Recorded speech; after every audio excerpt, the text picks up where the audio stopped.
1988, the Japanese animated feature Akira hit the theaters like a 3-megaton thermonuclear blast, or possibly like a psychic singularity, who can say? Akira was the biggest anime box office hit of all time, but more importantly, it showed the world beyond Japan just what animation could do in the right hands.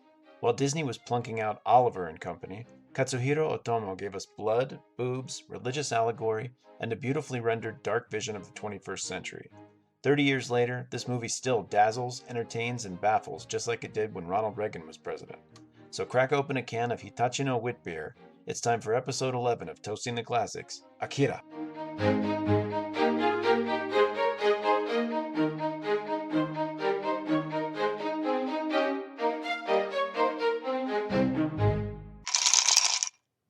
Welcome to Toasting the Classics. The podcast where we toast the classics. Well, we decide whether we're toasting the classics. Right. We read a classic, watch a classic, then we have a drink related to the classic. Present the classic. As we present the classic, right. Yes. Then we decide whether we're toasting the classic. That's our finale. Basically, this is a conversation we would have in a bar, but instead we're recording it and presenting it to you. And we try to sound a little more intelligent than I usually do in a bar. Usually I'm a little... They've heard what I sound like in a bar a couple of times. No comment. No comment. Through the magic of editing, I'm not sure the listeners are aware. I'm pretty sure they're aware. We'll see. I can pick it up pretty easily. Well, today, by the way, this is Clint Lanier and David McArthur. Dave McArthur. And That's right. we today are going to be talking about Akira. Which is a groundbreaking 1988 animated film made in Japan, set in Neo-Tokyo in 2019. Did you ever notice that the future setting was never that far in the future? No, not really. I think, as a matter of fact, Blade Runner was set in 2019. 2019 Yeah. or thereabouts, right? Something like that. Wasn't that far away. I'm reading the book right now because... The short story? Yeah. Well, it's a pretty good size 200-something page book. I mean, it's not that short. I thought it was a novella also or like something. But it's... Yeah, 2019, 2020, something like that. You're talking about the original 1968? The original Philip K. Dick book, yeah. So, okay. Yeah, it's apparently the future is now. Yeah, the future is now. Right, and nothing has happened.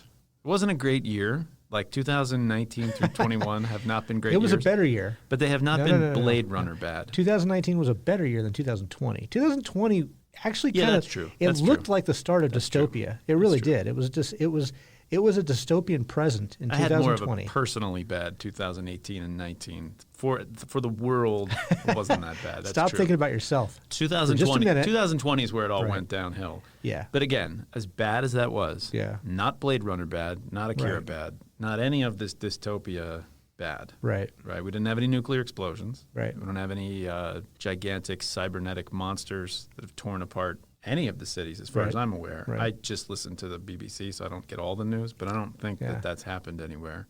And we're not controlled by androids. Yet. Well, that we know of. Yeah, that we know of. And we're not living in a simulation, maybe. Well, we don't have an answer on that, right? That's always open for debate. And the Matrix, actually, you don't know what year it is in the Matrix. It could be 2015, for all you know. I think those were released in like 2002 or something like that. That sounds right. Yeah. Yeah. And they don't maybe even 99. Maybe, yeah. But they make a point of saying we don't know what year it is. As far Do as they say that? Yeah, as far as we can tell, it's something, and it's pretty far in the future. But I think the Matrix is a bit like Akira. Mm-hmm. The aesthetic, a lot of the aesthetic when you see the actual real world in the Matrix. Right. There's so much that's been built that you're just like, it must have been centuries. For all the, like when you see Neo-Tokyo, I see, these gigantic buildings, and they go into right. these industrial facilities, and there's just piping, and you're like, I don't think there's been enough years since 1988 for that to get built. Well, it was like a city built on ruined cities. City built on ruined cities. So everything was destroyed, and yet they still had the industrial capacity to build. Rome, basically, or it's Athens. Yeah, a million times right? Yeah, I mean, it's huge. I don't know. Maybe there's new technology we don't know about, but there's definitely some technology that's weird in Akira. Right? So in 1988, a nuclear explosion happens in Tokyo, blows up Tokyo, and then this is set in 2019 in Neo-Tokyo, which is the rebuilt city. So I don't know, maybe you understand this. I get a little lost in Akira. I saw it once when I was about 14, and I haven't seen it since. Mm-hmm. What destroyed Tokyo? Was it? It looked to me like a thermonuclear explosion at the beginning. Yeah, well, it was World War III. But it's Akira that did it. They don't know. They Okay. They assume it might have been. See, the bad But if guy, it was World War III, it must have been part of a global. well, the bad guys assume it was Akira, but there was a world war that When that you say happened. bad guys, The scientists and what's his name that's running around. the colonel. The colonel. Yeah, Okay, that's his running people. around Okay, trying so to- the government, yeah. the fascist government of Japan is. Right. Okay, got it. So should we do a summary? Maybe we should do a summary. If you can. If we can, Like okay. I said, I'm a little. So try to summarize this. So Akira is set in 2019 Neo Tokyo, which is a rebuilt version of Tokyo after a 1988 global nuclear war, which devastated Tokyo. There's a big crater in the middle. And it is set in a dystopian future. Dystopia basically means everything's kind of, there's not a lot of law and order. There's biker gangs. There's a lot of crime and just general crime and mayhem and stuff like that on the street. A lot like Blade Runner. The word I would use is cyberpunk. Yeah, well, It's got that general. Although there's not a whole lot of computer stuff. Well, cyberpunk is We've a got result. there's That movement is a result of this, Blade Runner, and Neuromancer, the three that they kind of point to as Yeah, as a cyberpunk and some of William Gibson's originals. work. Right. Or is Neuromancer William Gibson? That's Gibson, Okay, yeah. that's Burning Yeah. Chrome was the one I was thinking of. But they don't have, in this at least we don't see it, there's not the Matrix. Yeah, there's not a lot of Which that. is very there's not present a lot in of a that lot of computer, these but there is tech stuff. Definitely, Definitely. definitely. So Canada's motorcycle, for example, very iconic, very cool looking Yeah, it's a freaking sweet bike. motorcycle. but Apparently, it's it was in. all tech heavy and stuff. It was in Ready Player One. Yeah, it was I Ready didn't- Player One from the start on. Yeah. And it's kind of reminiscent of Tron actually.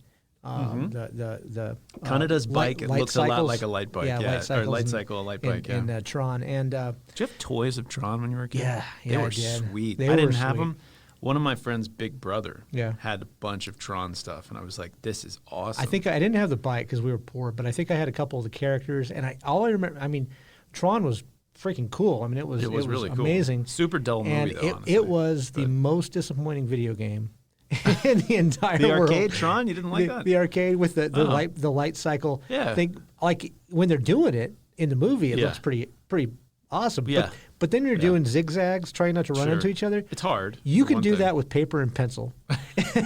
Yeah. And matter of fact, there is a game where you do it with paper and You know pencil. what was better was the tank combat scene. Yeah, yeah, in that would have game. been that would have been. Yeah. The one where you're throwing discs Yeah. at each other, and the one where you throw discs at like the mainframe or whatever, right. and then the light bikes are not that good. Yeah. Gameplay's kind of cool in the light bikes, but there's the bit where you're fighting the tanks. Yeah. That looks like the old Star Wars arcade. Right. Everything's like 3D, and Yeah, that was pretty yeah. cool. That holds up pretty well. They have that down at Rad's. But that Tron. one, do they really? Oh, yeah. they have that one. Yep. Oh, I didn't know that. My brother and I spent like $30 on video games one night, just walking around, mostly Gauntlet, but Yeah. also Tron. And, Gauntlet's easy to spend money on. yeah, So a few other things. now in this dystopian future, Right. we find out that there are these children with special powers, almost like telekinesis or something like that. I mean, they're kind of like what you'd call a mutant if you're in the Marvel universe. And they have, it's really telekinetic powers, I think. They can do stuff with their minds. They can, Telepathy, Yeah. telekinesis. They can like astrally project Right. and teleport Right. somehow. There's pretty powerful psychic Yeah. abilities. So and so they do that. And there is a particular motorcycle gang that is basically the subject. There are two people that are the subjects of the protagonists, I guess.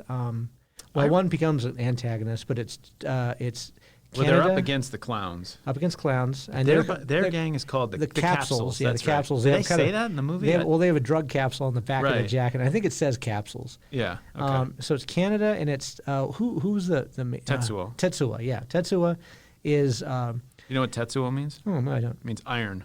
So Oh, Tetsuo interesting. is the Iron Man when he gets like the bionic Oh, yeah, arm. yeah, It's kind of bionic like arm. a little. So Tetsuo runs into one of these children, and somehow, a powerful transformation. He himself gets these telekinetic powers, but they become So I think that's extremely powerful. I think that's up for interpretation. Yeah, I don't know how I think he he's gets always them. had the psychic powers. Well, because I think he was with them. Well, they reveal that everybody has them. Everybody has these powers. Akira is in everybody, is what she says. Oh. So, I thought it was that Tetsuo had like gotten away from the lab. But do you remember they showed like the kids in the room and they're all doing the psychic testing, Yeah. and Tetsuo's with them when no, he was little. no, he wasn't with them when he was little. Oh. No, he runs into this kid, and there's an explosion, and he says the kid did something to him. But running into the kid and somehow the psychic powers, it transfers it to him. Okay. And we'll get to that. So anyway, Tetsuo becomes this kind of object or subject rather of the entire movie. They're after him. His powers grow increasingly, or his powers grow throughout the movie. But he becomes increasingly kind of maddened. He becomes kind of insane with his powers. He goes dark fast. He goes real dark real fast. He doesn't know how to control his powers. Right. He's destroying everything. And so they assume that he's going to destroy the Earth. And what you find out was there was this kid, one of those telekinetic kids, back in 1988. His name was Akira. Mm-hmm. And he had more power than anybody. And we don't learn a lot about him. But he was like their gifted child. And they think that what's happening to Tetsuo has happened to Akira, where he caused this explosion that leveled Tokyo in 1988. So they're afraid that that's what's going to happen to him. So they're after him throughout the movie, and chaos ensues. Right. And it's a very stylized movie. It's Japanese animation. I don't know if I would call it what I consider classic anime. Yeah, I think so. You think so? Definitely. It's Definitely. it's more. It's pretty much like the classic anime.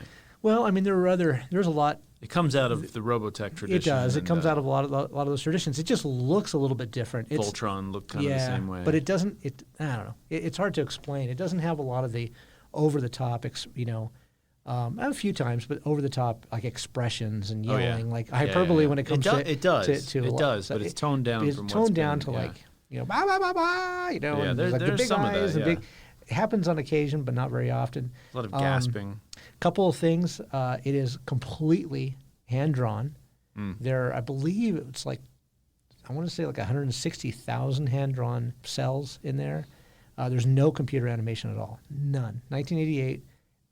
So there that's, wouldn't be, no. I mean, well, no, there was some. I mean, I think Beauty and the Beast had one scene like in the dance hall where it was computer couple animation. years later, though. Yeah, a couple years later. Yeah. But there were attempts at it, and there's none at all there. And it's not a lot. Beauty and the Beast is not a long time after this, but it's a significant. When you're talking about CGI, Right. it's a significant 4 Sure. years or so because Well, I think Terminator 2 was 1991. yeah. And then Jurassic Park is 93. Yeah. I want to say Beauty and Right. the Beast is probably 91, When was 92. So, and I believe Toy Story is 95. That sounds right. correctly. That Something sounds like right. that. It's only about 7 years later, a completely CGI animated movie. But so Which, this which was looks terrible, by the way. compared. I watched Toy yeah. Story, the first one, Yeah. and I was like, oh, I forgot how bad this looks. It looks terrible. Well, it looked great at the time. It's a good movie. Yeah, well, it carries the and it was story carries revolutionary at the time. But it, but, so that's the that's kind of the crux of the movie. It was based on a serial. Well, it was based on a manga, which is kind of a graphic novel, Right. Japanese genre of graphic novel of the same name. And I think that came in like '82. So if you think about it, that's about the same time as Neuromancer came out, and I think Blade Runner was released about '86, something like that. A couple of years before this, maybe. I was So going to say 82 for Blade Runner. Okay. Because I remember thinking it was between Empire and Return of the Jedi. okay. And that's what Harrison Ford was Oh, doing okay, I between. see, So I yeah. think it's 82. And I want to say Neuromancer was written about that time as well. So cyberpunk was really there at that time. You could kind of see, like, well, I don't want to talk about the book too much, but you could kind of see how the aesthetic of the film Blade Runner kind of grows out of the book, but it's really, the movie's different than the book. Right. And that aesthetic of that world is very William Gibson. Yeah. And I can't really think of much else that's like that. Well, how would you describe like the cyberpunk dystopian future look?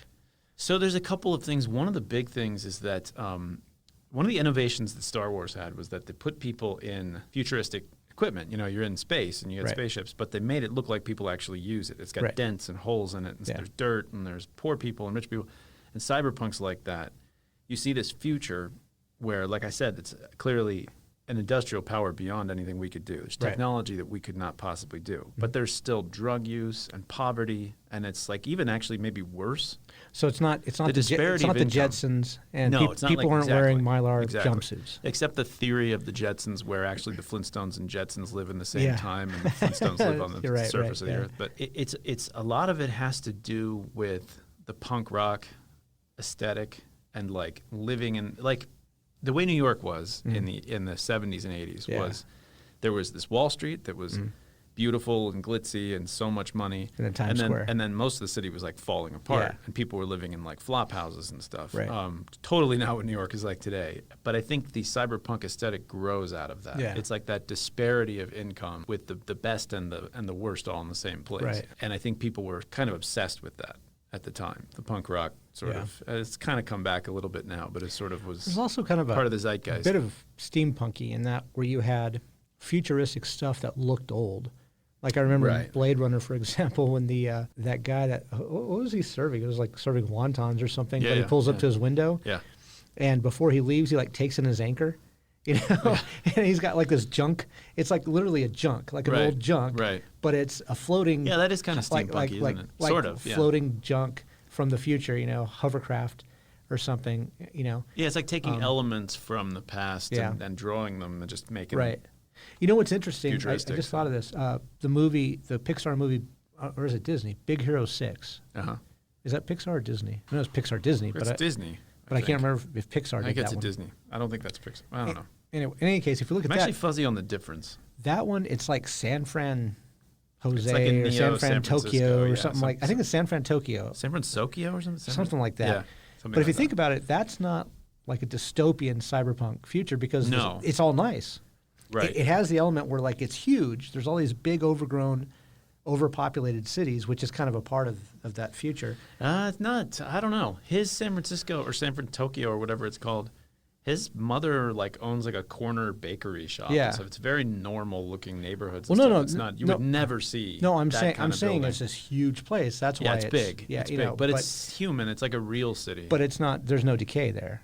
Everything looks Not nice. visibly, no, yeah. In that Not really. movie, yeah. Yeah. So a lot of the same elements there. We'll go ahead and start with the drink that I brought in today. So there's no drinks at all that are included in this movie. There's actually one. There's milk.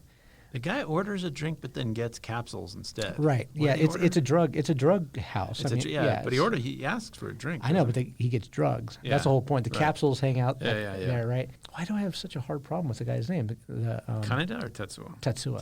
Yeah. You know, Tetsuo goes there to get Yeah. drugs to make him feel better. But the only reference to really any liquid was milk when he's like in there's that hallucination that the other kids are giving him and he like falls. It's in his hospital Oh, he room. breaks the glass. Yeah, Breaks I didn't the realize glass, there and was he's milk like- in the glass. Well, but he says, what is this, milk?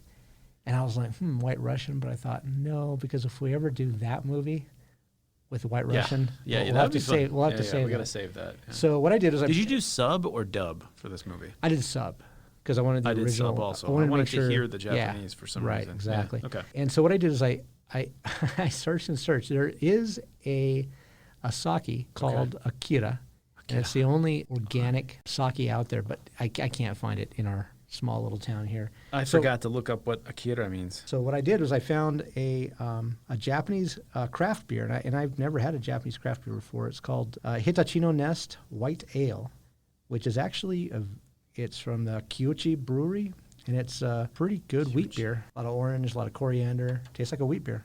Okay. White wheat beer. I think it's pretty good. What A about you? unique Japanese interpretation of the Belgian wit beer style. Interesting. There's that wit beer because it's Dutch. Now what helps is it's about 90 degrees outside, and the sun is just beating down. What do you think? Oh, it's good. I like it. Yeah, it's a good It's got beer. some fruity tones, although maybe I'm just saying that because it says that on the can. But I think I taste spices and orange juice and fruit. That's Well, you can taste the coriander. I mean, that's it tastes like a Belgian. I could if I knew what beer. coriander was. I don't really have a concept of what You know, coriander you know tastes that like. you know that taste you're getting? That's coriander. But I taste citrus. It's the citrus notes that I'm getting. I don't. That's not coriander. Yeah, I don't know what coriander. It's that other thing you're tasting. I can't separate coriander. Anyway, so that's the drink. That's the movie. What are your kind of initial thoughts? My initial thoughts on Akira. Yeah. So, this movie was one of the first anime things I ever saw. Somehow I could never get my hands on Robotech. I think I saw it like once, and it wasn't broadcast regularly on TV by the time I was old enough to make my own TV decisions. So I had trouble getting a hold of it. So this was about the first anime thing I ever saw. Watched it at a sleepover with some friends in early high school, and like to some extent had no idea what was going on. Right. I mean, I wasn't focusing like I did this time because I was, knocking heads with my friends and playing around and stuff. But I got the impression that there was something particularly Japanese about just nothing making any sense to the point where One of my friends gave me a manga years and years later, and it was something like Planetace or something like that it was called. And he gave it to me. And he has really good taste in stuff. He's giving me some cool stuff, and so I was like, all right, I got to prepare myself for reading this. It's not going to make a lot of sense. I'm just going to try to focus and figure out what's going on. So I started reading it, and I was like, wow, it's like even more nonsensical than I thought it would be. And I'm reading it, and I'm like, it's almost as if like causation has been reversed. Like time doesn't make any sense. And I realized 2/3 of the way through it that you're supposed to read manga from right to left. I was wondering. So there was a reason why it made no sense because I'm an idiot and I read the book the wrong way. But it was written in English, so I figured it would be bound left to right. But no, so I have to apologize to the Japanese for assuming that they were crazy people that write things in like absolute reverse order. That's pretty bad. That's a pretty bad mistake. But this is my first experience of anime, and had a lot of trouble understanding what's going on. I mean, it's beautiful. It's just mind-blowingly good looking, right? I'd never seen anything like it. I'd never seen a cartoon. I think we didn't see the version that had nudity. Okay. I think we must have gotten like the tape from Blockbuster, and it was for kids. But just the blood and stuff like that. I was kind of shocked. I'd never seen anything like that, except the G.I. Joe movies. I think people got killed sometimes. The movies, like when they did feature-length ones, where some characters would die. But this was pretty striking. Just everything about it was striking. I just honestly couldn't understand what was going on. Yeah. I didn't have as much trouble following it this time. Yeah. I kind of enjoy, when I'm focusing on something, I kind of enjoy having to fill in the gaps myself, which is kind of cool. But I got some things wrong. Like I thought at the end they were saying that Tetsuo was one of the psychic kids, which was messing me up because I was like, how could he be old enough to have been around in 1988 if he's if he's a teenager now? I mean, I don't know. But that was kind of confusing. I mean, that was hard to understand what was going on, but not too bad. The opening shot's amazing, where the bomb goes off. Yeah. What was I thinking was so much like that? There was something I saw, a great big opening. Terminator 2. It's not something I saw recently, but Terminator 2's got that bomb shot, where you see that, and that was just taken right out. It was the silence of the shot. Right. And they did that in T2, but then they also did, she's holding the fence and it hits her and she crumbles, which is just a shot right out of Akira. Right. Like they just filmed that in live action and put it into Terminator 2. So I was kind of struck by that. So the visuals of this are pretty incredible. Yeah. The scope of the visuals. I was thinking about that. Like, animation usually it's focused down because it's easier, to draw or to paint a small area. But these were really big in scale, like citywide, Definitely. Huge, kind of scenes. Like bigger than anything you ever saw in Star Wars, even. Yeah. At the time. Yeah. I mean, I can't think of anything that Blade Runner. It's pretty big scale for some of those shots where you're seeing the city. So that's pretty impressive. And that was done with practical effects, like with models. Yeah. So that's pretty impressive. It's not a whole lot. Yeah, it really gives you a sense of, like I said, like just the scale of those. Like you're saying, like the buildings are huge and the city is huge. And they're talking about, we've rebuilt this whole city and it's going to be destroyed. And you're like, wow, you can see what they're talking about. There's this huge city. Right. It's not that many years, though. What, 23 years? No, 98, 30 years, just about. 31 years, Yeah. So, I don't know. You can't do that much in 31 years, but I guess they sort of rebuilt Tokyo the first time in about that much time. Was it Abu Dhabi or one of those is nothing, desert to one of the biggest cities. We were looking at the list of the tallest skyscrapers in the world, like tallest 50 buildings in the world. And it's like 12 of them are in Dubai. Yeah, Dubai, yeah. It's crazy. Yeah. And a lot of the rest of them are in the cities of China that have grown so much in the last 30 years. So I guess you can have growth happen pretty fast. Right. So it's not, completely ridiculous, especially with better technology. So what about the story? Did you dig the story? Yeah. It's mostly the world building. It's mostly the art. But the story's pretty good. I like, definitely my takeaway is I like Kaneda. He's definitely my favorite character. Of course. He's never changes being sort of a jerk, but you kind of respect him like for being so headstrong and stuff like that. It's kind of cool. He's kind of like a little bit like Han Solo, like a little bit like, he's the guy that's going to run in there shooting when nobody else will. And he did. And he did, which is on the one hand kind of ridiculous that a teenager would do better fighting him than the army, but whatever. They played it well enough that I believed it. So. Well, he had skills when he jumped on on a motorcycle coming right at him and kick the guy off of the motorcycle. So, You know? again, remember we talked about some of my pet peeves? Yeah. People striking other people while moving at relative velocities like that, Yeah. and the guy that kicked gets hurt, that drives me crazy. Right. If you jump in the air and kick a person on That's a motorcycle, doing 80 miles an hour or 120 miles an hour. nobody's walking away from Yeah. it. Your Everybody's ankles- day is over. Your ankle's going the other way. Everybody's Yeah. fight is over at Right. that point. Like, we're all just laying on the ground. Sure. It's like when Superman catches somebody. Let's say they fall, Lois Lane falls off a building. Superman catches her halfway down, or even sometimes almost right before she hits the ground. Yeah. I'm like, she still hit you Right. going the speed that she Right. was going. Like, Right. She turned into. she's in trouble. Yeah. Like, unless you kind of match her velocity Sure, or something, yeah, which yeah. he never does. He does. Yeah. Maybe he's doing that in the comics, but not in the movies. I'm not a physicist or anything, but that stuff drives me It crazy. seems like it'd be a bit of a problem. I think Yeah. so. I think so. Definitely. But then again, there's a big giant blubber monster at the end, so it's not like we're really concerned with. But you got to remain reality. consistent, right? Like, you Yeah. can have fantastical elements, but you don't want to see the rules being consistent. Sure. Like, I can believe that there's a blob monster, some kind of genetic anomaly. Yeah. But if there's a blob monster, he better follow the rules of physics within being a blob monster. Like, he doesn't. What are the rules of physics for a blob monster, though? The same as they are for everybody else, right? I see. He's bound by the I same see. rules that we are, so Well, you can't. You know what? The surprising one for me was when he goes up to destroy Saul. Yeah. And suddenly it's completely silent. And I was like, oh, he's in He space. says he's in space. That was such a good call to do that. You Yeah. don't hear a thing. Yep. It's like, wow, that's really cool. There's still an explosion. There is an explosion, but it's kind of rips apart into the Earth's atmosphere. So, I mean, maybe Yeah. sound the vacuum wouldn't be there at that point anymore. Yeah, I mean, there's a lot of stuff where there's sound in space. Yeah. It just wouldn't be any fun to watch it without it. Like, Yeah. imagine like watching a Star Wars battle and it was silent. That would suck. Well, without the noise that the spaceships make, Right. how would you know which one was good and which That's one was right. bad? That's You right. know, I We mean, don't, yeah, exactly. But You can't see lasers in space, by the way. you can't see lasers anywhere. Well, unless it's like They have to be in the atmosphere, in then the you can see them. atmosphere, But right. if Luke Skywalker fires a laser, if the Death Star fires a laser Sure. at a planet, it's just invisible and the planet blows Right. up. I think, unless I'm wrong. But that'd be so boring. That right? would, again, yeah, that would just not be satisfying in any way. But So- apparently, lasers can travel through, can warp, as we found out in which one was it? You talking about the J.J. Abrams Yeah, Star the Trek? J.J. Abrams. Star Yeah. Wars, where it Yeah.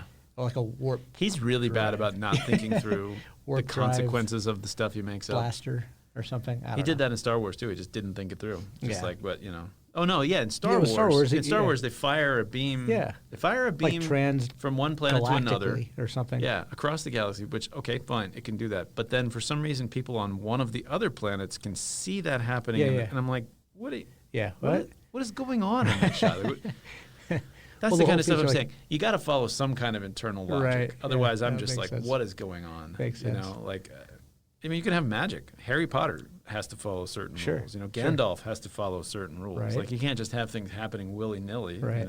And that's how I felt Japanese stuff was done after watching Akira. Yeah. I think some of it, like I said, was not focusing that closely, but there's a lot of hallucinations. Mm-hmm. So it's like, what's real and what's not, which they're doing on purpose, but Right. is confusing. Sure. As I'm watching it. What did you think about the fact that, okay, so the movie is called Akira, but you see Akira for like a split second. Oh, hi, Right. Akira. And Yeah. then it turns out, the kind of twist at the end, spoiler, is they called Akira back to take care of Tetsuya because he couldn't handle it himself. So Akira would help him and take him away. The psychic kids did that. Yeah, the psychic kids. But he opened up Akira's tomb, basically. Yeah, but they called him back. Then they Remember, they're called him, kneeling yeah. him, and he transforms, and they see him, and they just say, "Oh, hi, Akira," like Yeah. nothing happened, right? Right. But basically, what I'm saying is like the whole movie is Akira, Akira, Akira, Right. but you never see Akira. It's like about the myth of Akira, right? It's got to be a It's gotta Jesus be it. metaphor. Yeah, It's got to right. be, right? And And that's why I was there- wanted to look up the name. It's a name. So I did look it up. It's just a name. Okay. But Tetsuo's name has a meaning. Yeah. Because he ends up with the bionic arm. Canada means that land north of the border. in Canada. the Great White North. Canada. Canada. So Akira means the light coming from the sun, sunlight, moonlight, bright, intelligent, wisdom, or truth. So the light is a synonym for sure. Jesus, right? Yeah. In some cases. So I think that's Or- probably what we're looking at is some sort of a. This is an interesting thing actually about Japanese stuff. This happens in Castlevania as well. Is that you realize, oh, like Christianity to them is like an alien, poorly misunderstood concept. Okay. So like Castlevania, there's like imagery from Christianity because it's Dracula and stuff like that. But you can tell they have no idea what Christianity is about. They're just throwing some symbols out there. And I think there's a little bit of this is better understood, but you can tell it's a foreigner trying to understand a religion and sort of just throwing it out there. And I think this is some kind of a symbol for that. In some way, because I think Japanese people are just kind of interested in it, the way we're sort of interested in Buddhism and Shinto and stuff like that. So did you get at the very end of it? Okay, so what happens to Tetsuo? What happens to Tetsuo at the very end? Oh boy, what does happen to him at the very end? I don't know. Okay, so I had to look it up. I dropped the thread there. I had to sort of look it up. So the myth is that Akira. What happened was Akira, is it entered or formed or arrived at singularity in 1988? Oh, right. So it was a big bang. So that's what Tetsuo is doing at the end. When he's like talking, you see his eye. So at the very end, yeah. Okay, he says, "Hello, I'm Tetsuo," like that. And then all of a sudden you see the light like that, right? And then you see all the fragments. So essentially like the big bang. Yeah. So singularity, Tetsuo created another universe or something like that, okay? Right. I did read that in the Wikipedia. I So did not get that from much in the movie. But What yes, is I did read what is that. is it? Oh gosh, this is. I'm gonna You know what it reminded hold me on, of? I'm on a roll here. They're going to take away my Christianity card here. But which gospel starts with "In the beginning was the Word"? I think that's John. Is it John? I think so. Is that what's happening? In the beginning was the Word, and he says, "Hello, I'm." That's what I was saying. I think the light or logos is kind of a similar. So is that kind of what it is? Yeah, I like think so. God spoke, Big Bang, and Tetsuo is the God that. I think so. Created it. I think so. Like, I said, all right. I think it's a Japanese mind kind of wrangling with the concepts in Christianity, Judeo-Christian thought, coming up with sort of their own spin on it. I don't think wrangling. I think it's just wrangling as in taking it and pouring it through their own cultural lens and coming out with something entirely new. Maybe, no Christian would agree with them on their interpretation of these things. Right. But it's interesting. It's not wrong. Well, a Christian wouldn't agree, but I'm just saying that you don't have to be a Japanese person interpreting it that way. You could be anybody talking about what they think of as a myth of Christianity, and using that as kind of a form of their story. What I'm thinking of is, so you know the movie Lost in Translation? Yes. So I saw some people complaining about it online, saying that the movie depicted Japan as a foreign, confusing culture. Yes. And I was like, that's because if you're American, Japan is a foreign. Yeah. And for a Japanese person, obviously, Western stuff is confusing and foreign, And so I guess what I'm saying is it's just, when you come at something from the outside, sometimes you can bend it around and come up with something interesting. Right. Like I might be able to say something about Japanese culture after going there. Yeah. That someone there would be like, oh, I never really thought of it that way. Right. Because I'm on the outside. Sure. So that's a valued perspective, I guess, is what I'm saying. Right. You're like, not saying you don't understand it necessarily, but you're just coming at it. You don't have the same suppositions and like assumptions that somebody who's part of the culture. And we filter everything through our own experiences and beliefs and biases and stuff like that. Right. So you're right. Right. I think thinking about it, you're right. Then, so you have, if somebody comes from a culture that Christianity is not inherent in, and they are not Christians themselves, they would interpret it through their own lens. Right. Right. So without some biases. Yeah, without some. Well, no, they would have their own biases, right? But they wouldn't have. They wouldn't have the same biases as, say, a Christian would have, right? So what would be possible for them, Christian would say, no, that would never happen or whatever. But it would be possible in this different kind of mind space. You said you did Sub also. Yes. Right. Okay. So there's one part actually early on in the movie where they talk about the power of God. Talking about Akira's and the children's power as the power of God. But they say Kami, which has nothing to do with the Western concept of God. Kami is the spirits of ancient Japan, and like the sort of immanent, as in IMMANENT, divine nature, and so sort of That's like a force. The colonel's sort of talking like the to the force scientist guy. Yeah, exactly. And so I was thinking, right there is a failure of translation. Yeah. Somebody's translating. Well, they couldn't.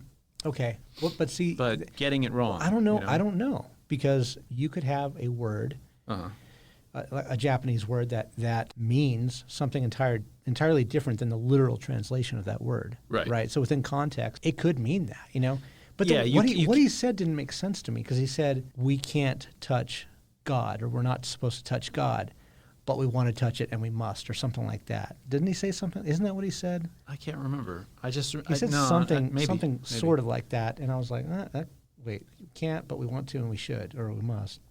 So I don't know. it's just kind of a slightly tangential story. But when I was a kid, one of my best friends was Chinese. And we went down to Chinatown. He's not still Chinese? Didn't we have this conversation? Yes, we one did. time? Yeah. And it was funny last time, too. So anyway, his parents dropped us off down in Chinatown. And we went off on our own. We went to the martial arts store and we looked at swords and stuff. And we bought these headbands, these like karate headbands. Yeah. We were like really excited by it. And I say karate for a reason. We didn't realize it, but they were Japanese headbands. We didn't think about it. They had a rising sun in the middle.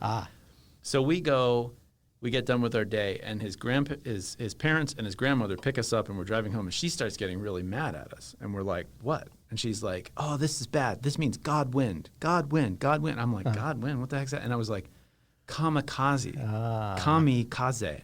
Kamikaze. And we're sitting here. She's from China. When she was a little girl, the Japanese were like occupying, and they had these things. Here, me and her grandson are wearing these stupid things, thinking that we're little ninjas. You know. Yeah. We were like, okay, we're gonna take those off. Sorry, Grandma. Like we're total jerks. Yeah. Like I think we did have because I think I told you that story once. We had this conversation. Because you said the thing about was Chinese. I just put the whole story in past tense. You did.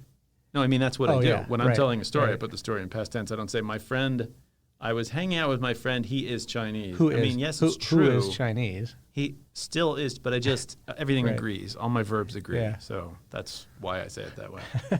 But anyway, kami, I think, is a concept, Japanese concept. K-M-I, kami. K-A-M-I, Yeah, right. K-A-M-I. Is a Japanese concept. Like they would use that word, I imagine, to describe certain concepts from Christianity when they're talking about Christianity or any other religion. But it's its own thing.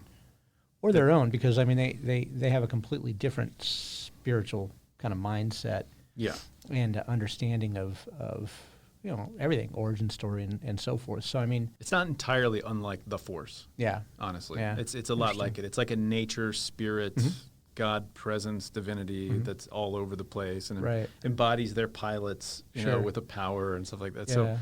It's not entirely unlike that, although that's a much more... Isn't there a lot of reverence for ancestors? Don't ancestors have a lot to do with kind of the afterlife and... Ancestor worship is... kind of an intercession? Yeah, definitely in China. Yeah, okay. Ancestor worship. I'm trying to think if that's part of Shinto with ancestors. You give offerings to kami, to like spirits and stuff like that. I would imagine there's an element of ancestor worship in that, but I can't answer to it. Huh. Here I am, somebody not entirely understanding that tradition, warping it and then talking about it. Yeah, exactly. So this is kind of what I'm talking about. So let's talk about all of their religions in terms of Christianity. Let's just 6 paragraphs I've read in my entire life on Shintoism, I'm going to distill into a half-butted statement. I remember from when I read Ninja magazine as a child. Right. Right. No. Let's see. What else did I want to touch on? I like this. Totally stylized, beautiful artwork. You mentioned that before. I mentioned like. How many paintings just to make that? I want to say it was like a $25 million budget or a $10 million budget. I think it was like 25 million yen or something, and like 10 million US dollar budget. It was a huge number of yen. I was actually thinking about doing the conversion because it's a lot of yen. I want to say it was $5 million budget. Actually. Okay, for an animation in 1988. That's a lot of money. Totally independent. That's a lot of money. I didn't realize Studio Ghibli existed back then. I didn't either. Because they had the anime that had previously been the biggest earner was Studio Ghibli, and then this one was surpassed by another Studio Ghibli production. So I didn't really realize that they went back that far. Yeah. Although that makes sense. And then in America, the U.S. rather, I can't remember who touched it or who finally bought it. But again, it wasn't a large group. I think everybody passed on it. Said, that'll never make money. Oh yeah. And I think at the time. Between box office and then global like VHS sales, it was like home box office was like 80 million, I think. Yeah. So a huge success, monetary success. Obviously, the budget for advertising and PR and stuff like that isn't going to be big. But there was one, which is I think weird. But apparently there was a large scale. It did well in Japan. So it was released, at home and did really well there. But they are familiar with that type of artwork, that type of story. Two, that was a huge success in manga already. Right. That was a 2,000-page. It was still going. 2,000-page graphic novel, serial novel. I think the guy had to like kind of tie it up. Yeah. In order to not leave the like movie. Game of Thrones type of thing. Yeah. Yeah. Yeah, one of your favorite. But yeah, so it is one of my favorites. But Mike, the whole interplay between the books and the show it ended up being a disaster. Yeah, and you could see it coming for like 6 years. You're like, what are you going to do? Because he's not going to finish book 6. He's not even going to be close to being finished. He's still not done with book 6. Yeah. He doesn't know what he's doing. He doesn't have to do anything. He's That's busy. the thing. He's busy running a theater. This is the first time in life he's been kissing girls on a regular basis. He's been running a theater. Having some fun. And I think he bought a train. He bought a train station, if I remember correctly. No, I didn't hear that. Yeah, I know he's got the theater in Santa Fe. Yeah. Well, they bought a train station, like this little local train station. And they're going to do like little local narrow gauge, railroad up into the mountains and stuff. And that seems like a growth industry. Oh God, yeah. Well, I don't think he has to worry about it. I think he has. I won't say the word, but I think he has what they call FU money, and he can sort of do whatever he wants. Yeah, I'd be surprised if he finishes the books. Yeah, honestly. But, we're on a tangent, but it's a tangent that's fun to talk about. So. But this was, so 2,000-page manga. Mm-hmm. But what I'm saying is that Which they already should be read from right to left. Right now we know. Yeah. But they already knew about it at home, right? This was a known. Right. Product, as they say, content, brand. This whatever is you want, like a Marvel. Yeah. This is like you got the imprimatur of having done it in the comics, and you know you're going to sell a certain amount, so they put some money into it. And but it came here, and nobody knew what the heck it was, right? Mm-hmm. I remember watching this. So it came here in 1990. I think I watched this maybe 92 when I got to college. Okay. Because then we got into like anime and stuff like that, and it was like grown-up anime. We watched this for the first time in college. I don't remember the nudity either. So I think you're right. Like I think Blockbuster, we had a version, I think Blockbuster version. It's pretty striking too, because it comes out of nowhere. And it's not particularly tangible. It's not particularly titillating. It's creepy. I don't remember heads exploding and vomiting blood and all that stuff that they were doing here, which is fantastic. But I don't remember that in '92. Yeah, it reminded me. It's gratuitous. There's a couple of times at the beginning when the guy's running away with the one otaku kid, and he gets shot. And like the kid runs away, and then they shoot him again. Yeah, and he just like explodes. Pepper him. Yeah, it's like the way. Have you ever seen The Boys? The Boys, no. It's on Amazon. It's like. I've heard of it. It's the superhero. It's very, very good. Dystopian superhero. Yes, you should watch it. It's very, very good. But it's just gratuitous blood sometimes. Like people, like the show opens up with the guy talking to his girlfriend, and the Flash character hits her, and she explodes everywhere. It's like that. You're like, okay, was that? Well, see. Like, okay, so take the lead, Quentin Tarantino the lead at a actor 5, in that, and this is an 8. So the lead actor in that show, what's his name? He's a New Zealand actor. He's Lord not of the really. Rings, He's sort of the lead. Yeah, it's Carl Urban. So he was in one of my favorite movies, which is Dredd, which we haven't talked about. That's another dystopian future kind of cyberpunk. Absolutely, it is. Yeah, one. And it's a comic too. But the Dredd, that movie that he was in, he stars as Judge Dredd. Okay. Is closer to the comic than that stupid Stallone one. Yeah. Abortion. Okay. And I have no intersection with any of the Judge Dredd material. I read the comic books, fantastic in the 1980s. That movie is totally gratuitous, man. Heads exploding, but that was what the comic books were like. They were like that, and they just didn't care. Preacher was like that. Preacher was like that. Like people would just, there'd be all of a sudden there'd be some gratuitous sex, gratuitous violence out of nowhere, to the point where when I was watching The Boys, there's this one scene. And I was looking at it, and I was like, oh, my God, this was written by Garth Ennis, wasn't it? I realized it was the guy who wrote The Preacher also wrote the comic. Oh, right. I just knew it. I saw the shot just from the way it was drawn. I was like, okay, this is... I wonder if he had something to do with Dredd, too, then.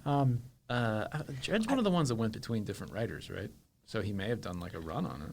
Well, the last... It was around for a long time, wasn't it? Yeah, but this last Dredd came out... Oh, the film. Yeah, the film. Oh, yeah. No, Judge Dredd, had an original creator, and there was had a lot of different writers. But you know what? I wonder if... Seems like something Frank Miller would have liked to have written. I was just thinking that. Yeah.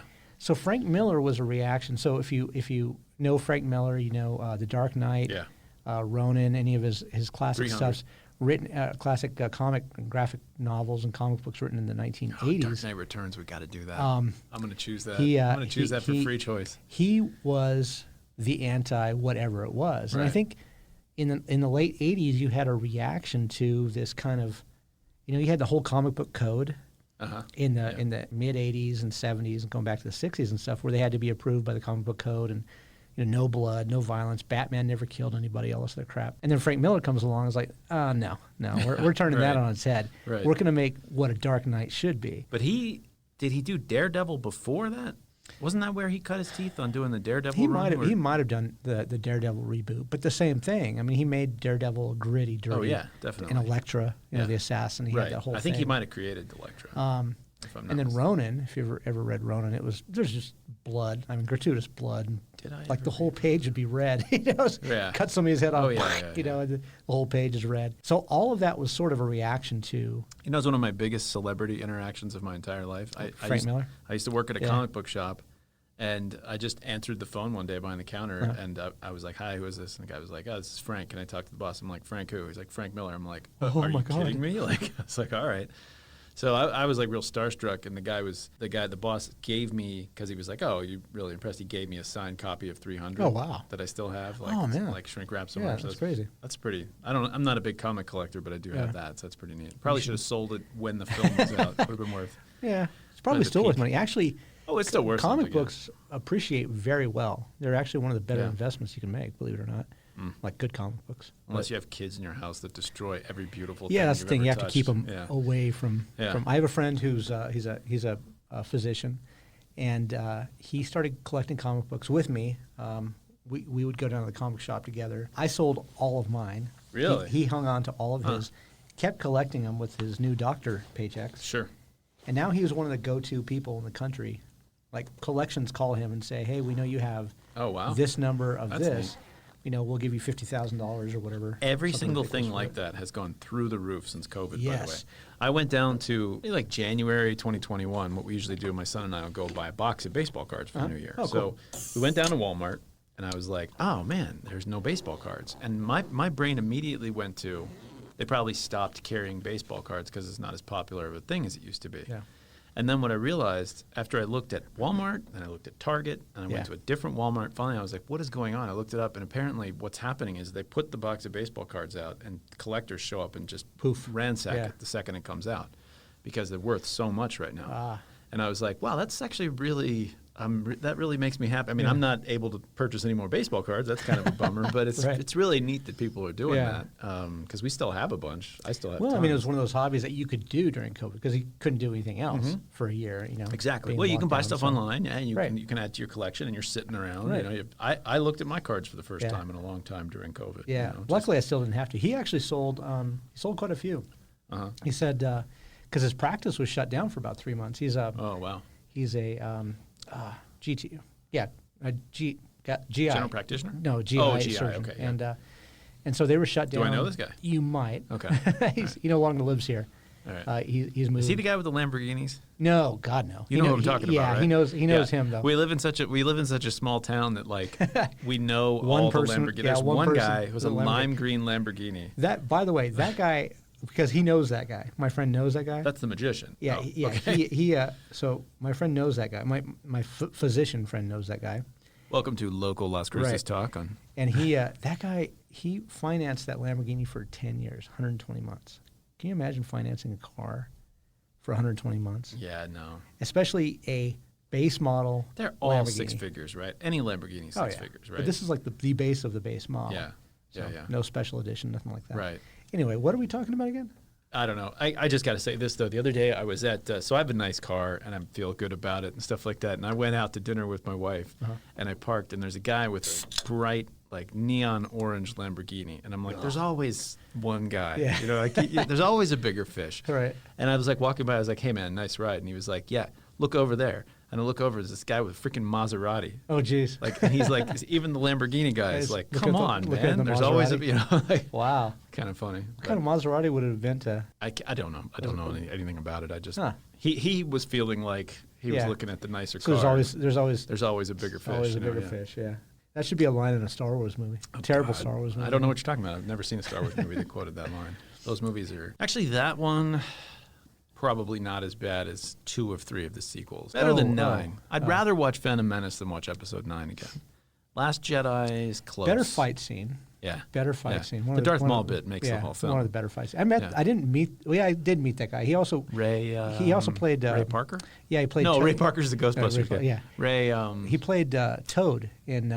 I know. Yeah, I know. In, the first. And his name is not Ray Park. Ray Park, maybe. Ray Park, I think is his name. Yeah. Ray Parker is That guy's Ghostbusters. Ray pretty awesome. Park. He wasn't as tall as I thought he'd be. No, he's a little guy. Yeah. I think he's just all muscle. He's all from head to muscle, toe, yeah. And he's like super acrobatic and stuff. In any case, going back to any Akira. case. So Akira influences. Oh, I think it's just myriad. Yeah. I mean, Matrix this is is aesthetically, certainly one. yeah, Well, definitely. they Also, not just aesthetically, Uh-huh. but bringing in the spiritual elements into something, because the Matrix is a Christian theological metaphor, because it's all about Gnosticism and stuff like that. Like, yeah, I think there's a pretty huge influence. I think. Well, also the supposedly the slowed down bullet scenes Yeah, you could see kind where of they could come be, from that. could be related. And well, I think specifically, you know that part where he does that and his trench coat's just kind of going all over the place and there's Yeah. those huge ripples and everything else, Yeah. and you can see Yeah, that with his cape and Right. all the stuff that He happens. just with gets that. like that thing and ties it around his neck Yeah, to make he a just Superman finds it, cape. Yeah. That's kind of funny. Are we ready to do biggest surprise? Yeah, go for it. So, Let you so, start. so half of my biggest surprise, I was trying to decide what my biggest surprise was, but I think what it is that cover shot, famous cover shot from the tape, and it's still when you click on it. motorcycle? When you click on it, yeah, it's. No, I'm not thinking about the motorcycle. I'm thinking about it's Kaneda with that laser gun. Mm-hmm. Oh yeah. The fact that was Kaneda pointing it at you, and not yeah. Tetsuo Yeah. surprised me. Like, and because I was watching the movie and it wasn't towards the end where he's standing there and he's got the gun. I was like, oh, that's the cover. Yeah. Because he's got the orange outfit. Right. That was a big surprise to me. Okay. Because it's not only is Akira not the main character Yeah. on the cover, it's not Tetsuo. It's actually the third Yeah. guy who's Canada- like on the Canada, cover of the yeah. thing. So And he gets the girl at the end. kind of does, yeah. Gets Kai. Yeah, he gets Kai or K or whatever her name is. Yeah. Yeah. It's a pretty mundane surprise, but I think that was Sure, probably my sure. biggest surprise of the film. So. Okay. Let's Did you see. think about it? Did you plan this out? Did I plan it? No. No. I never Okay. planned this. I'm just gonna wing it. As you can tell. It's gonna show. It's gonna show that you're winning. Is it? Everybody's gonna know. To me, it was a singularity thing because I didn't realize that first time I watched it. Obviously, So what does that remind you of, by the way? what the singularity? Yeah. What part? did that sequence at the very end? Does that remind you of anything? Because for me, Give me a minute. Kind of remind. I don't know why I'm thinking 2001. that's exactly what I'm thinking. That's- The end of yeah. 2001 when he turns Yeah. into the Star Child. Right. I remember watching that. I mean, I was a little Okay. kid, Well, when I then- watched it, then and we're I was there, just yeah. like, going on here. You know, Yeah. it's a very similar. Right. It's sort of like an apotheosis of the character, you know. So Right. you're like, what the? It's very weird. Yeah. I think it's very similar. I think it's Okay. drawn on. I think the fact that you came up with it independently from what I'm talking Yeah. about, I think that there's definitely an Yeah. influence there. Yeah. Well, I think you're absolutely right. I think that is Yeah. huge influence. You know, I just like the cyberpunk stuff. Well, anyway, okay. So that is my biggest surprise was kind of figuring that part out. Whether it's the in the beginning is the word and all that stuff, and he says, "I am," because I think he says, "Hello, I'm Tatsuya." Is that what he says? Hello, I'm Tetsuo. Right? Yeah. Right. Right. And so I mean, there's that. None of that is an accident. Yeah. Yeah, I mean, No, that's- it's obviously drawing from the Bible and stuff, and so I don't know, man. It's that was sort of my surprise. I'll just say, and I'm going to try to talk you into it because you got to toast it. So I love this movie. I was watching. So here we got Robotech when I get home after school. Right. We had like one. It was like a local Fox station, but it wasn't even called Fox at the time. It was like UHF. I think we got it. Yeah. But it was like I was about 4 when it was on a lot, Okay, and by the all right. time I was 6 or 7 and I could actually choose what to watch, Yeah. it was gone. It was gone. Well, I get home from school and I had like G.I. Joe and like Robotech, and it was a Robotech, and I watched the whole. Are you an older brother or a younger brother? I'm younger. So see, that always helps. It always strikes me how much the guys I knew who had a big brother knew so much more about what was going on. Because their in the big world. brother was often doing that Because stuff. they just know, they're Yeah. tuned. I was the oldest. I see. So my siblings, my Knew little brother, they knew whatever you my were little doing. brother knew all kinds of stuff. Yeah, Like yeah. I mean, I told him about everything. Yeah. Because Right. But I always said some of the guys that had older brothers just had Sure. this huge advantage. It was Right. like. But so- I watched what they call the Macross Saga, which is the very beginning, Right. all the way, New Generation, all the way to the very end, with the Invid and all that. And so I watched the entire thing. I never got into Voltron. Voltron was sort of on as well. Voltron was more. I saw Voltron. And, I had some Voltron toys. But Akira was like the first, and I had read some of the like graphic novels. They weren't really manga here, but like Appleseed, Ghost in the Shell. Oh, those names! I remember those names. So, yeah. Ghost in the Shell, I've seen at some point. I read those. Is that before or after Akira? I think that was after. I think it's after. Yeah, I right? think that Okay. was the next biggest grossing Right, one. I think so. And No, the next biggest grossing one was something I'd never heard of. Somebody's delivery service or something like that. It was a Studio Ghibli thing. Okay. Because they were talking about it in the article I was reading. But yeah, I think that was a but big then success. by the time I watched Akira, this changed it for me. It changed kind of my perception of what Japanese animation was, what it could Right, be, because right. the Robotech had the big over the top, anime yeah. stuff. Yeah. And I was like, it wasn't just Robotech for me. They used to do reruns on Nickelodeon of, maybe it was USA. Either USA or Nickelodeon used to do reruns of like these old Japanese cartoons from the 60s and 70s with They like did- they did for animal. all Like, there was of this them, one about all these Australian animals. I don't remember that. Billy something But it was like, like about a koala, and they were always Sailor Moon was like that. It Yeah, was they were like you know, yelling and they yeah. had these big faces, and Right, they were like, right. oh. You know. Huge reactions. Yes, huge reactions. And so exactly. this was made for adults, which is Big why it's difference, funny yeah. because when we went to Blockbuster, it was in the kids section. Oh, was it? That's Yeah. because somebody wasn't paying attention. Well, Somebody didn't know. Because they figured, well, it's animation, right? Right. And the only other thing, that one part when that guy gets like totally riddled with bullets, it reminded me of Heavy Metal. Did you ever see Heavy Metal? yeah. In the like, Yeah, it was yeah, like yeah. 81 or 82 Some or of these something same like that. sleepovers I was having where we watched Akira, we had Yeah. heavy metal, yeah. And I think there was a couple of scenes in there where somebody got like torn apart by machine gun fire or something like that. yeah. There's everything And you I can was imagine. like, yeah. oh, I recognize that scene. Busty ladies riding dragons around I remember the that part too, landscape, but this scene was like somebody got like just torn up with a full auto. yeah. You know. And, Yeah, I think it's and- the one that's like the hard-boiled detective in the future. It's a very cyberpunk. It's like the gritty, Yeah. like there's the run-down society. Yeah. It's like this fat detective walking around in heavy metal. Do Yeah. you know what I'm talking about? I think so. I think that one somebody gets shot really bloodily. And then they like- also had like the music playing, like the Yeah. like this really kind of Those weird are music cool. and stuff. Those I mean, are it was cool, very by the way. it was very stylized and stuff. Was So- I telling you a story about watching Flash Gordon at a bar? Not Matador, but the other one across the street in Santa Fe. No, you didn't tell Like me I about had that. like two old fashions, and I was watching Flash Gordon with the sound Flash. off. With the sound off. Oh, by that's the way. even better. So I was in the right frame of mind, Uh-huh. and I was watching it. And I was just like really vibing on, it, like understanding everything about it. I was like, this movie's really underrated. Yeah. You know, I did the same thing with Heavy Metal. I was in San Francisco. With the sound off? Yeah. Wow. Well, they had subtitles, Okay. but the sound was off, and I was walking around. Karina had a conference there, so I was just kind of killing time. I was walking around, I think Mission District, and I just went to this like sort of hipster bar and got like Yeah. a couple of cocktails, and watched all of Heavy Metal Yeah. sitting at the bar. And I was like, wow, this is great. You know, After these guys it are- would take me a few drinks to really get into it. Yeah, yeah. I always remember that one of the and it's all these. It was like reading a Heavy Metal magazine. Like there'd be like short Right. stories. And I remember one of them was like this kind of nerdy kid falls asleep and he wakes up and he's like on this planet where he's like bald and like huge and everything Yeah, and he has yeah, to yeah, save yeah. the planet. That's the one with the lady with the bust that's riding Yeah, around yeah, a yeah, dragon. And she comes up to him and is like and I remember when he was like when he first wakes up Right. and he stands up. He's all, ugh. He's all looking around. He looks at himself. He's wearing a loincloth. He looks at himself, and he's got all these muscles. Right. And then he checks under his loincloth, and he goes, big. You're like, God. wait, is he looking at his muscles, or what? What exactly is? I think the double entendre Yeah, there is yeah. not an accident. Yeah. That was such a great part. Yeah. Anyway. Heavy Metal is pretty funny. I don't think that's a classic. I don't think we're going to do that. No. We could, though. But now I need to watch it and make sure my kids are not there when I'm watching Yes. it. Yeah, it's not appropriate You- for kids. No. you guys- Although I was not old when we were watching. No. But that was the secret of Big Brothers. We had like a big brother to get Yeah. us something. My one Right. friend, they had not only did my buddy have a big brother, but Yeah. there were 3 boys in the family. Yeah. So they had all this cool stuff. Like, because everybody's birthday, they'd get another Star Wars Right. ship, or they'd get a cool movie or something. Right. So they just had this massive All right. cool So stuff. I'm gonna do a tangent question here. Okay. Was it easier in our day Okay. to see stuff without our parents' knowledge than it is now? Depends on how much internet access you Okay. give your kids. I can see everything my kids watch. Right. Yeah. Okay. Back then, I could sneak a tape in my book bag in my backpack that my friend gave me at school. Right. Everybody goes to sleep. You had your own TV and a VCR? yeah, or I something like had my own stuff. that? Okay. Everybody goes to sleep. I can watch it. Nobody's the wiser, Yeah. right?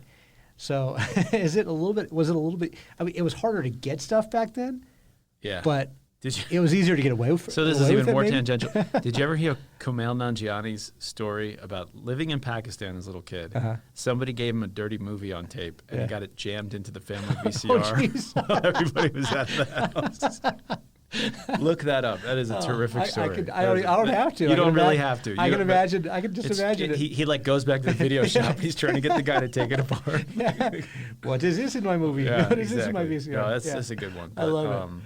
Anyway, I don't know. I mean, it's easier to access is easier now, but getting away with it with parents that pay attention, could be more difficult. I think kids whose parents are not watching, have untrammeled access. Absolutely, to and that's the horror. problem. That's kind of a problem. But I mean, stuff that, yeah. and I'm not like a prude, but stuff that's gonna. These kids are gonna have problems. Warp them. Yeah. Well, that's why they have porn addiction so prevalent. Yeah, in, I mean, it's in just teenagers. I'm really glad that I keep track of my kids and what they're looking at and stuff like that. Anyway. So in that sense, I think my kids are probably more sheltered than most kids were when I was growing up. Yeah. All it took was one guy on the block with a Playboy. Right. And everybody had seen the Playboy. Well, you know what? It's funny. We mentioned like that one nude scene because there's only one nude scene, and it's like it's not even a rape scene. He rips Aoki's shirt off and beats her up. But I mean, Kaori. Is that what it is? Kaori. Kaori. Yeah, Aoki is a character though. Aoki. I don't know. There's two girls. There's Kay or Kai. I can't remember if it's Kay or Kai. Kaori is his girlfriend. Tetsuo's. I don't remember. I didn't like. She looks like Janet from Three's Company. Yeah, she did. Or Joan Jett, I guess. But I didn't remember how much language there was in like the Goonies. And all these other movies until I watched them with my kids for the first time. I'm like, oh, you guys are old enough. You can watch this movie, and they're like saying all this stuff, and I'm going, oh, wow. First time. What? Huh? when my oldest was little, we watched a movie together. Might have been Goonies, might have been Jurassic Park. I don't remember which, but she turned around and repeated S-H-I-T. Right. Just boom, said it. Brilliant. And I literally walked over, paused the movie, and I was like, if I ever hear that word out of your mouth again or anything we see, it's the last time you're going to watch a movie that's for grown-ups. And she was like, okay. Right. Never had a problem with it ever again. Cool. And it's always been like that with the kids. It's like, there's a rule. We don't do that. You want to watch stuff that's got bad words in it? I don't mind you knowing the bad words. Yeah. You live in this world. But if you repeat it, that's it. Then all of a sudden we're going to do That's a good rule to have. For some reason that works. Especially with telekinesis and blowing people up and stuff like that. Well, we have some problems with our little one. A little bit of Carrie going on? Yeah, she caused a singularity. That's why we actually moved to the I wonder if there's any Carrie desert influence west. Here. Oh, boy. I mean... The whole telekinesis. Yeah, sure. People up. I was thinking Firestarter. Oh, Firestarter, because the kids being experimented on with their psychic abilities. Yeah. So where does that come from originally? Would Firestarter be as far back as that goes? Because obviously that's Carrie's that before old. that, but the children being experimented on. So Firestarter is, I want to say, 81, 82, the book. Maybe even earlier. Might even be earlier. Might be more like 77. There's got to be, though, some old sci-fi. There has to be. With kids that are being experimented on. That's one thing that I really like about Stephen King is that I'll read those books and I'll be like, wow, this is great stuff. And every single time it's something he read in some trade magazine when he was a kid that he turned in. And it's like, I wouldn't know about it otherwise. So it's almost like he's like, when Carl Sagan tells me about astronomy, Stephen King's telling me about crazy sci-fi and fantasy ideas. And I'm like, well, thank you. Well, that's cool. Well, it's because he's a fan. I mean, like Quentin Tarantino is a movie fan. Right. And he blatantly tells you, hey, I got this from this movie, and I got this from this movie. But they're like these deep, deep, deep cuts, right? That you and I probably have never seen this thing. We're going to get into that when we talk about Dr. Dre. Cool. Which is that I just thought Dr. Dre was a genius, but a lot of it is sampling great stuff. Right. And bringing me this great stuff that I wouldn't be exposed to otherwise. So it's kind of, you can be sort of an aggregator almost. I think almost as good as being curator. Curator, right? Yeah, Curator. you're bringing people. What's that word I was thinking about the other day? Because I got a buddy that stuff always comes downhill from him to me. He sees it first. He tells me it. The guy that gave me the manga, actually. Okay. Is this the guy that used to be Chinese? No, this guy is currently half Jamaican, half Spanish. Wow. And was Chinese. So he's transitioning. Is he he's transitioning? And always has been that. Oh, okay. So, all right. Yeah, he's transitioning. Right. He identifies. He's going from one to the other. Yeah, but it's Maven, cultural Maven. Although okay, yeah. Well, Maven's sounds kind of feminine for some reason. Yeah. Maven. Why is that? Where's that coming from? I don't know. Well, I think that's maybe I'm using the wrong word, but I think that's the word for somebody that always is the one that knows the things and brings them to you. There was back in the day when the word meme was created by Richard Dawkins. Yeah. this is where cultural maven comes from. It's the person that generates cultural units, which are memes. That then pass it on. Then pass them on. You know, today a meme is a specific thing for like a GIF of of something. Sorry, GIF. I don't know. Let's have a fight about that. Email us. I'm saying GIF. I'm going down. I'm going to die on that hill. It's spelled GIF. GIF is kind of where I land. Giant starts with GI. It's pronounced J. Yeah. Gin. Close to GIF. Gin's just say it's only one letter difference. Gin, GIF. But it stands for graphic. Stands for graphic. You're right about that. Anyway. Graphic starts G. G. There's a G. There's a hard G sound in that. That's anyway, well, all right. So are we toasting this class? There was one thing I wanted to bring up. All right. Do we need to quit? I mean, are we? Can no, we got. Can I continue yammering on? We have 23 seconds. One of the big elements of cyberpunk that we haven't touched on yet, and it's a big part of this, is gangs. Yeah. What happened to gangs? Yeah. I feel like up until the 90s, gangs were like a big part of what stressed people out about the future. Right. And that's not a thing today. The internet? I think so. I think it's just these kids sitting indoors playing video games. games. Grubhub. Yeah. You can sit on your couch. Right. And you can be part of a gang. You can be a virtual gang. Nobody predicted that. Nobody thought in the distant future kids would stop hanging out with each other, doing drugs, having sex. Yeah. That they'd just be indoors playing video games all the time. Let's see. They have internet porn. They are doing drugs. That's probably still there. Yeah, they're more like pharmaceutical drugs. They're hanging out virtually, so they'll be playing Fortnite or whatever, Call of Duty together, whatever. So they'll be playing these games together. So still hanging out online. Especially this last year, I don't know. It'll be kind of an interesting experiment to see how people get back together, or if they do, because we've been doing Grubhub and. I want to cling to my idea that the 20s, DoorDash and stuff like that. I hope the 20s are going to be crazy. I really want that for the young people of the world. I want them to enjoy. Come back. You want it to be like the 1920s, where it just kind of the pendulum swings. The roaring 20s all over. I just want that to happen again. I want that for the children. Well, we have to outlaw booze. That's the first thing we have to do. What we're doing instead is legalizing everything. I know. See, I'm totally missing the mark on that one. Yeah. Everybody's going to be too mellow. We're all going to be high, just sitting around watching Twitch. Or chronic's not enough. You know what I mean? Right. Foreshadow. Yeah, but exactly. Anyway, no, it's that's a good point. No, gangs were everywhere. I want to say in Neuromancer, like gangs were a thing. I mean, gangs are huge in cyberpunk. It's there was a role-playing game we used to play called Shadowrun that was very much based on cyberpunk, and it was all about gangs. Yeah. The cities were all controlled by gangs. Everybody had their turf, and it's just not what the future's like. Was Warriors cyberpunk? I was thinking about Warriors actually, because like Warriors was not cyberpunk. Warriors was contemporary. It was set in like 78 or whenever the movie came out. But it's dystopian. It was kind dystopian present? It was like Taxi Driver. It was just depicting a dark New York that was not unreal. Escape from New York then. Escape from New York was a dystopian thing, yes. And there were gangs in there, different. But that was different. That was because it kicked everybody out of the city except criminals.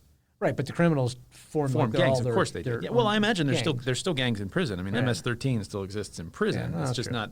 There aren't neighborhoods in my town I can't go to because they're owned by a gang. True. That's just not part of modern reality. At least not in the United States. That is. In most places, probably in Honduras, it's a different story. How'd you say it? Honduras. No, very good. So, yeah, I try not to be too much of a douche when I pronounce things. Occasionally. Kaori. Kaori. I like pronouncing Japanese. I took Japanese when I was in 9th grade. Did you? I just love the way it sounds. It sounds amazing. I just feel so stupid trying to pronounce it like that. Yeah. Oh, I love it. Love it. Great sounds to it. So, do you have anything else to say? I mean, are we good? I think we're good. We got our beer in us. We covered the movie. Yep. Now, the last question is, as we always do about this time, are we toasting this classic? Are we toasting this classic? So, it's up to you. Tell me what you think. What do I think? If I had to convince you? Yeah, no. I forgot. We don't care what you think. Yeah, you don't care. Yeah, but I can still try to lobby. You can lobby. What's your take? If you had to read me right now, if you had to budget lobbying, like if you had 5 other guys you had to convince, how would you feel I am landing on this film right now? I think you're gonna toast it. You think I'm gonna toast it? I do because you're allocating your lobbying budget to other things. Well, I mean, you're a big sci-fi fan. You have it is kind of your genre. I feel like I got a rep with you for being a big sci-fi fan. I don't know if it's. I mean, I don't dislike science fiction, but I don't know. Well, I mean, you write in the fantasy genre, so sci-fi and fantasy. Yeah, and you true. know a hell of a lot more about it than I do, especially like the nuances. That's true. I was listening to you talk about Judge Dredd and Robotech. I felt like I was a lot in of the presence a lot of the deep cuts of a cultural maven. a lot of the but a lot of the deep cuts. You know a lot of the inside story and background on a lot of a lot of it, especially the good classic, sci-fi stuff. So I'm gonna, and I think you appreciate the fact that it's so influential. I think you appreciate the fact that it's an absolute work of art. There's no, I don't think there's any downside to toasting it. So Okay. So what's your Only where do thing you I fall? would ding it on is coherence. Okay. Okay. Most of that can be answered by the fact Yeah. that it's a manga. So I think a lot of people were supposed to come Right. into it knowing what was going on. Well, they knew the product, right? So if I'm looking home. at it in a vacuum, I'd be like, it's a little bit hard to understand what's going on, but that's kind of the But appeal. you can't watch it And from, that does from the not- end to the beginning. Though. It doesn't You can't swamp, do that. Yeah, no, it doesn't swamp the great world building, the great art, the just going out there and taking some chances and doing some things nobody's ever seen before. Right. I love something that's got some good aesthetics to it. I mean, like, I'm a Star Wars guy. One Yeah. of the best things about Star Wars is a cool looking ship. Right. You know? Right. The AT-AT Walker, stuff like that bike. That kind of, Yeah. and I'm not a bike guy. I'm not a car guy, but that that bike one, is oh my sweet gosh, looking. yeah, That is that's- cool as yeah. hell. Like, it's so cool. It's kind of what the bikes look like today. Yeah. The pretty bikes, much, yeah. especially Japanese big bikes, super bikes, yeah. have gone towards Kaneda's bike. Right. So I'm going for it. I'm going to toast it. All right. I'm toasting this Look at- classic. listen So to that. Well, cheers. Got a good outcome there. There we Cheers go. to you. Yeah. And Your lobbying budget may have It's been safe. It's safe. misapportioned, but it ended up okay in the end. So well, good. That's a good outcome. I'm glad to hear it. And thank you everybody for joining us on another episode of Toasting the Classics. Next time we have next time we're going to get down and dirty. We're going to the hood. next time we are going to the hood with Dave's pick. COMPTON. Dave's pick, which is. Dr. Dre's first big album, The Chronic. And I cannot wait to see what he's Yeah. got for me to drink. Yeah. So I think everybody knows what you're going to be drinking. Come thank on. you everybody for joining us, and we will talk to you next time on Toasting the Classics. Peace out. Bye. That's it for the 11th episode of Toasting the Classics. For those playing along at home, get yourself a 40 of Old English malt liquor for our discussion of Dr. Dre's first album, The Chronic. You could get some other denomination of OE, but come on, man. If you'd like to get in touch, send us an email at toastingtheclassics@gmail.com. Send us show ideas, your comments and complaints, whatever. Check out my blog at theattractivenuisance.com and follow us on Twitter at @ractivenuisance. Our music was written by Michelle McArthur. See you next time on Toasting the Classics.